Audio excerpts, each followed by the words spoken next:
السلام علیکم ورحمۃ اللہ۔ ہمارے یوٹیوب چینل اسلام کیو میں آپ کا استقبال ہے۔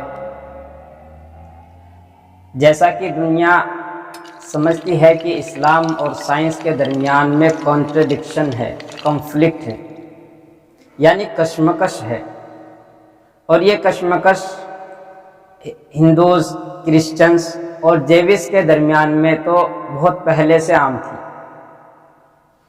لیکن اب مسلمانوں میں بھی ایک بڑی حد تک یہ عام ہو چکی ہے کہ اسلام کچھ اور کہتا ہے اور سائنس کی ریسرچ کچھ اور ہی ہے۔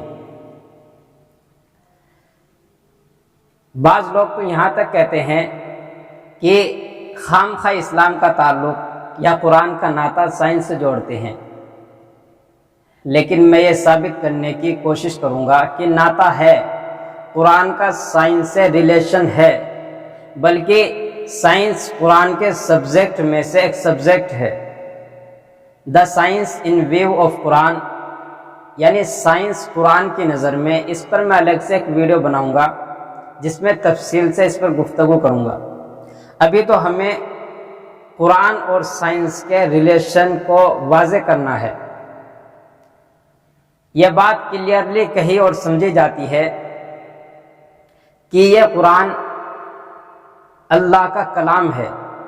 دا قرآن از ورڈ آف اللہ، یعنی قرآن کے اندر جو کچھ بھی لکھا ہوا ہے وہ اللہ کے شبد ہیں، اور یہ کائنات اللہ کی کریشن ہے۔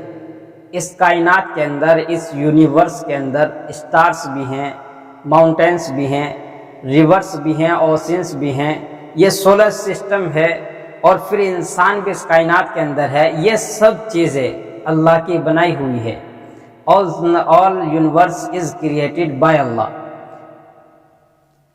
اب اگر کوئی ریسرچ ہمارے سامنے ایسی آتی ہے جو قرآن کے مخالف ہوتی ہے، جو قرآن سے کانٹرڈکٹڈ ہوتی ہے، اس سے متضاد ہوتی ہے، اسی کے سچا ہونے کے لیے ضروری ہے کہ جو وہ کہے اپنے ایکٹ کے ذریعے سے بھی ایسا ہی ثابت ہو۔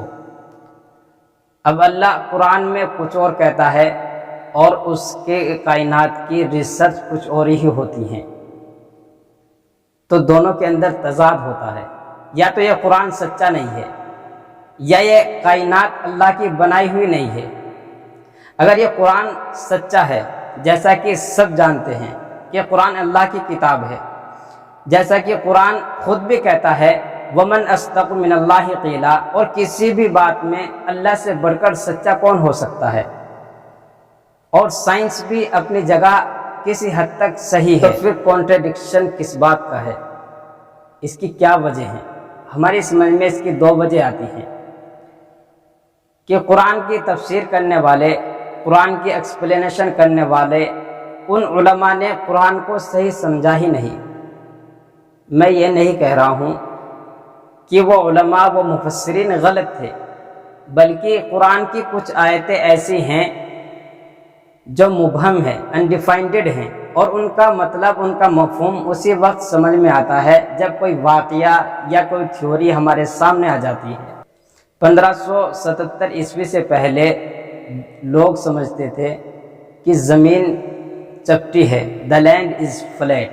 ان لوگوں میں وہ مفسرین بھی تھے، وہ علماء بھی تھے جو 1577 کے پہلے تھے۔ لیکن جب یہ ریسرچ ہو چکی کہ یہ زمین چپٹی نہیں ہے بلکہ گول ہے، اور وہ علماء اس آیت کا مطلب ایکسپلینیشن یہی کرتے تھے کہ ہم نے زمین کو پھیلا دیا۔ قرآن کہتا ہے کہ اللہ نے زمین کو پھیلا دیا، اور وہ بھی اس کی یہی ترجمہ کرتے تھے، جبکہ ڈکشنریز میں، عربک ڈکشنریز میں اس لفظ کے معنی شتر مرغ کے انڈے کی طرح کی کوئی چیز ہونا ہے، لیکن کوئی واقعہ یا تھیوری ان کے سامنے نہیں تھی، اس لیے انہوں نے اس آیت کا مطلب یہی کیا، ایکسپلینیشن یہی کیا، ترجمہ یہی کیا کہ ہم نے زمین کو پھیلا دیا۔ اور یہ واقعوں سے آیتوں کا سمجھ میں آ جانا صرف اسی دور سے تعلق نہیں رکھتا ہے، بلکہ نبی صلی اللہ علیہ وسلم کی وفات کے فوراً بعد سے ہی یہ سلسلہ شروع ہو گیا تھا۔ جیسے ہی نبی صلی اللہ علیہ وسلم کی وفات ہوئی تو سارے صحابہ مایوس ہو گئے کہ اب تو دین اسلام مٹ جائے گا۔ حضرت عمر فاروق رضی اللہ تعالی عنہ تلوار لے کر کھڑے ہوئے اور انہوں نے یہ کہا کہ اگر کسی کی زبان پر یہ آیا کہ نبی صلی اللہ علیہ وسلم اس دنیا میں نہیں رہے تو میں اس کی گردن اڑا دوں گا۔ حضرت ابوبکر صدیق رضی اللہ تعالی عنہ نکل کر آئے اور انہوں نے ایک آیت پڑھی، وما محمد الا رسول قد خلت من قبلہ الرسول، کہ محمد صلی اللہ علیہ وسلم ایک رسول ہیں اور ان سے بھی پہلے بہت سارے رسول گزرے ہیں، اور اگر یہ شہید ہو جائیں یا وفات پا جائیں تو تم دین اسلام سے پھر جاؤ گے۔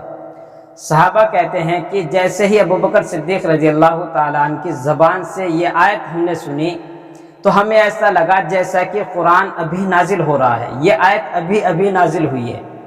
یعنی اس آیت کا مطلب انہیں اس وقت سمجھ میں آیا جس وقت یہ واقعہ سامنے آیا، اس سے پہلے وہ اس آیت کو تلاوت بھی کرتے تھے، بارہا ان کی زبانوں پر یہ آیت رہتی تھی لیکن اس کا مطلب سمجھ میں نہیں آیا تھا۔ اور ایک تو وجہ یہ تھی جو میں نے آپ کے سامنے بیان کی، دوسری وجہ یہ ہے کہ سائنس کی ریسرچ مکمل نہیں ہوتی، یعنی ادھوری رہتی ہے، اور وہ تبصرہ کمنٹ کر دیتے ہیں قرآن پر، جس کے بارے میں اللہ تعالیٰ یہ کہتے ہیں بل کذبوا بما لم یحیطوا بعلمہ ولما یأتہم تأویلہ، کہ انہوں نے اس چیز کو جھٹلا دیا جس کا انہیں علم نہیں ہے، یہاں تک کہ ان پر ابھی اس کی حقیقت کھلی نہیں تھی۔